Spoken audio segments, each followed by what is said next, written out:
Defense Secretary discusses force posturing in Africa.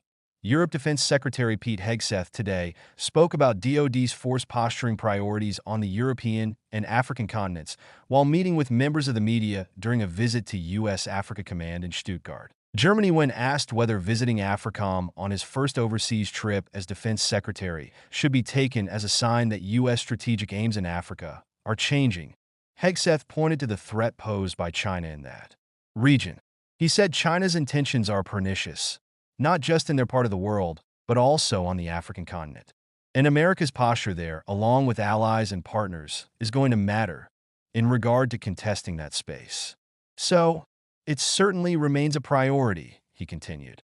In addition to continually monitoring China's presence in Africa, Hegseth said force posturing in AFRICOM's area of responsibility is countering the ongoing terror threat in that region. As an example of this, he pointed to the February 1st, 2025 airstrikes against ISIS targets in Somalia that AFRICOM coordinated in conjunction with the federal government of Somalia. Hegseth said the operation was an example of DoD returning tactical decision-making authority to senior military commanders. That's a reflection of pushing authority down and untying the hands of warfighters, he said.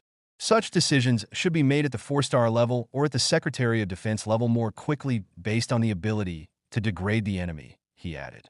Regarding troop posturing in the European area of responsibility, Hegseth, who visited U.S. European Command earlier in the day, said there are currently no plans to shift forces from Europe to the Indo-Pacific region to deal with the emerging threat from China. He added that force posturing across the world will be reviewed. The secretary said peacefully ending the war in Ukraine and ensuring European NATO countries raise their defense spending to sufficient levels would need to occur before the U.S. would consider any significant reposturing of forces. Hegseth clarified that any future reposturing of U.S. forces in Europe should not be viewed as an abandonment of America's allies. We would be remiss in not reviewing force posture everywhere, but it would be the wrong planning assumption to say America is abandoning Europe or America is leaving. No, America is smart to observe, plan, prioritize, and project power to deter conflict, Hegseth said. Being strong, peace through strength, is how you deter that, he continued. Hegseth is scheduled to travel to Brussels next to attend the NATO Defense Ministerial and the Ukraine Defense Contact Group meeting. At his first NATO ministerial with allied counterparts, Hegseth is set to engage with NATO allies and partners to discuss the aforementioned need to boost allied defense spending, increase European leadership, and expand defense industrial-based capacity on both sides of the Atlantic.